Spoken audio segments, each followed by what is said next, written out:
చాలా అంటే మీ లైఫ్లో మీరు చాలా చూసారు. ఒక్క ఫ్యామిలీలో ఒక ఇంట్లో సడన్గా అన్నీ జరిగిపోవడము. సో బట్ ఐ హోప్ 2024 ఎప్పుడు ఈ ఇయర్స్ అన్ని మీ లైఫ్ హ్యాపీగా ఉండాలి నేనైతే కోరుకుంటున్నాను. Thank you. బట్ చెప్పలేము. సి ఈవెన్ 18, 19, 20, 21 వరకు నాకు ప్రాబ్లమ్స్. 21 కూడా మా ఆల్మోస్ట్ నా మేనేజరు రాము అని ఉన్నాడు, నా ఇంట్లో పిల్లలాగే పెరిగాడు. వాడు పోయాడు. వాడు గబుక్కన న్యూ ఇయర్ 3వ తారీఖు, జనవరి 3వ తారీఖు వాడు పోయాడు. సో 4 ఏళ్ళు వరుసగా ఒకదాని తర్వాత ఒకటి. అంటే కోలుకునే సరికి ఏదో ఒకటి అంటే దాని నుంచి బయట కాబట్టి అలవాటు అయిపోయింది. బట్ దేవుడు అదే ఏమంటారు, పడే వాళ్ళకే పడుతూ ఉంటారు. ఏమో ఇష్టపడ్డాడు కాబట్టి వాళ్ళని తీసుకెళ్ళిపోయాడేమని. అంతే, అంతకు మించి ఇంకా మనం అదే అనుకోవాలి, తప్పదు. So coming to your life partner Suma గారు, ఎలాంటి బాండ్ అంటే మీ ఇద్దరిది? మేము ఎక్కడికైనా ఆడియో ఫంక్షన్స్కి వెళ్ళి అంటే సుమ గారు మీరు ఏడిస్తే చూడలేరు, ఆవిడ ఏడ్ చేస్తూ ఉంటారు. ఎంత అంటే కొన్ని క్యాష్ ప్రోగ్రామ్కి కానీ ఏదన్నా ఫొటోస్ అవి వచ్చినప్పుడు మీరు ఎమోషనల్ అయితే తను ఏడ్చింది. అంటే కొన్ని వీడియోస్ చూసాం కాబట్టి మాట్లాడుతున్నాం. సో ఇంత ఎమోషనల్ అటాచ్మెంట్ ఉంది అంటే వైఫ్ అండ్ హస్బెండ్కి కామన్గా ఉంటుంది, బట్ మీ ఇద్దరికి ఉంటే రిలేషన్ లాంటిది. ఒకటి ఇంతవరకు తెలియని ఆస్పెక్ట్ చెప్తా, ఇంతవరకు ఎవరికి తెలియదు, హిట్ టీవీకి మాత్రం తెలుస్తుంది. సుమ వాళ్ళ పేరెంట్స్ కేరళ నుంచి వచ్చి ఇక్కడ హైదరాబాద్లో, ఆయన రైల్వే డిపార్ట్మెంట్, మా మామగారు చీఫ్ క్యాషియర్ డిపార్ట్మెంట్, ఆయన మొత్తం అంతా లైన్లో వెళ్తూ అందరికీ క్యాష్ ఇవ్వాల్సిన వ్యక్తి. వాళ్ళు పెళ్ళయిన తర్వాత, పెళ్ళైన వెంటనే పుట్టిన అమ్మాయి కాదు, పెళ్ళైన 10 ఏళ్ళకు పుట్టిన అమ్మాయి. అంటే ఏంటి అర్థం? రాజీవ్ కనకాల అన్నవాడు 73లో పుడతాడు కాబట్టి అప్పటిదాకా వెయిట్ చేయి అని, ఆ తర్వాత 75లో పుట్టింది. దేవుడు మీ ఇద్దరికి రాసేసారు అంతే ముందు. అంతే. సో అంత లేట్గా పుట్టి మీ లైఫ్లోకి వచ్చి ఒక మంచి మెమరబుల్ అకేషన్ లాగా అయిపోయింది మీ మ్యారేజ్. రీసెంట్గా చూసాను మీ పెళ్లి వీడియో, ఎంత సినిమాటిక్గా ఉంది.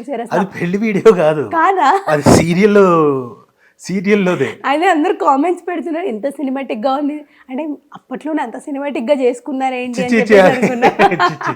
అది సీరియల్, అది జీవన్ రాగాలని మీరు గారు, అది మన తెలుగు వాళ్ళ కల్చర్ మీద, తెలుగు వాళ్ళ పెళ్లి మీద ఒక 5 రోజులు అంటే నాగభూషణం గారు అల్లుడు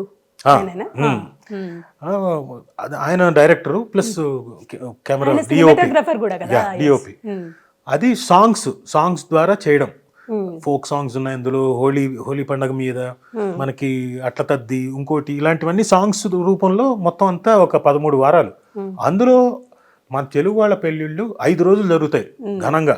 ఈ 5 రోజులు జరిగే తంతంతా చూపించాలి అంత సాంగ్స్ లో. ఫస్ట్ డే నా పక్కన వేరే అమ్మాయి, యాక్చువల్గా పెళ్లి కూతురు, ఎవరిని తీసుకొచ్చి ఈ అమ్మాయిని కూర్చోబెట్టారేంటి, అమ్మాయి వచ్చింటే బాగుండు కదా నా ఫీలింగ్. అంటే అప్పటికి మీ మ్యారేజ్ అయిపోయింది? లేదు, అప్పటికి ఇంకా ప్రపోజల్ కూడా ఇంకా చెప్పలేదు నేను, అనుకుంటున్నా మనసులో. ఆ తర్వాత ముందే 95లో అది. సరే ఉంటే బాగుండు కదా తను, ఈ అమ్మాయి సరే అని ఈ అమ్మాయి కూర్చోండి. మామూలుగా పెళ్లి కూతురు ఇంకోటి మాట్లాడుకునే పెళ్లి సీన్ కూడా చేసేసాం. పెళ్లి చేసుకునే ఇది ఉంటుంది కదా, జీలకర్ర బెల్లం పెట్టడం అవన్నీ పెట్టడం, ఈ అమ్మాయితో కొత్త అమ్మాయితో చేసాను. చేసిన తర్వాత మరుసటి రోజు శోభనం సీన్ ఉందని చెప్పారు. వాళ్ళు కొత్త, వాళ్ళ మదరు అండ్ డాటర్ కొత్త, వాళ్ళు కంగారు పడిపోయారు. జీలకర్ర బెల్లం అంటే అది నిజంగా పెట్టేశారు, నిజంగా పెట్టలేదు, ఆకులు పెట్టి అన్ని పెట్టి చేసాం. అమ్మో పొరపాటున శోభనం అంటే ఏదో అనుకొని వాళ్ళు కంగారు పడ్డి సో నెక్స్ట్ డే రాలేదు. సో ఒకరోజు చేసిందంతా వేస్ట్ పోయింది. మీ మనసులో ఉండింది కదా, నా బలమైన కోరిక కాబట్టి వెనక నుంచి ఇక్కడికి వచ్చి కూర్చుంది. సో అప్పుడు జరిగిన సిచ్యువేషన్ అది. బట్ పోనీలేండి, మీ పెళ్లికి ముందు అదంతా ఒక సినిమాటిక్ గా జరిగిపోయింది, బాగా జరిగింది. కానీ ఒకటి ఆ తర్వాత మొన్న వీడియో చూసుకుంటున్నప్పుడు అనుకున్నా, ఇదేంటి ప్రదక్షిణ చేయాలి కదా, అప్రదక్షిణ చేసామేంటని. బట్ మొత్తానికి సుమ గారితో మీరు అనుకున్న డ్రీమ్ అయితే అప్పుడు ఫుల్ఫిల్ అయ్యింది ఆ మూమెంట్లో. సో సుమ గారు కూడా యాక్సెప్ట్ చేశారు కదా? అప్పటికి కాదు, అప్పటి తర్వాత తర్వాత యాక్సెప్ట్ చేశారు. అప్పటికి ఆవిడకి కూడా ఇది లేదు. మా అత్తగారికి పెద్ద డౌట్ ఈ వీళ్ళలాగే, ఓయమ్ము ఎక్కడ జీలకర్ర బెల్లం నిజంగా అంటించేస్తాడేమో, ఓయమ్ము ఎక్కడ మూడు ముళ్ళు వేసేస్తాడేమో అని ఆవిడ పక్క నుంచి తొంగి చూస్తుంది. మరి ఉంటుంది కదా పేరెంట్స్కి దట్టు ఆ టైంలో కల్చర్ అంతా కూడా డిఫరెంట్గా ఉండేది. వాళ్ళకి మనకున్న కల్చర్ కాదు కదా వాళ్ళకి.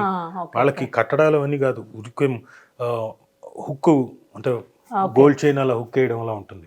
మీకు రెండు టైప్స్ జరిగిందా లేకపోతే మన తెలుగు సాంప్రదాయం? తెలుగు సాంప్రదాయం పైగా పక్కా వైష్ణవుల సాంప్రదాయం. ఓకే. నీట్గా మా అమ్మ తరపు మా రామన్నయ్యే నాకు వాద్యారు. ఓకే. ఇప్పుడు ఓనం అవి సెలబ్రేట్ చేస్తూ ఉంటారు కదా, సో మీరు కూడా పార్టిసిపేట్ చేస్తూ ఉంటారా? అన్ని కల్చర్ ని పాటిస్తూ ఉంటారు. ఆవిడ కూడా చాలా బాగా. డెఫినెట్ గా అంతేగా. సో మీ ఇద్దరికి ఏదైనా ఒక మంచి మెమరబుల్ మూమెంట్ అంటే ఏం చెప్తారు? బోల్డ్ మెమరబుల్ మూమెంట్స్ అండి. పెళ్ళైన కొత్తలో ఫస్ట్ టైం అప్పుడు హనీమూన్కి వెళ్ళాం ఇక్కడి నుంచి. ఏ ప్లేస్కి వెళ్ళారు?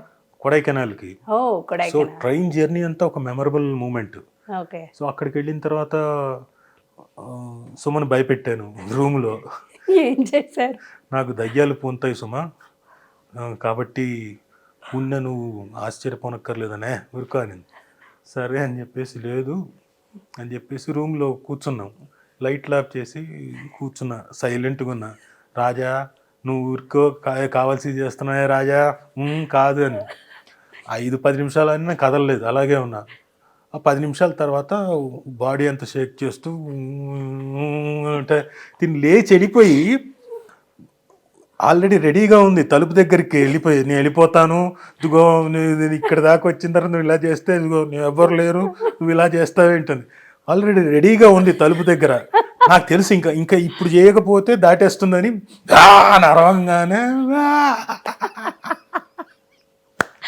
యాక్టర్ అనిపించుకున్నారు.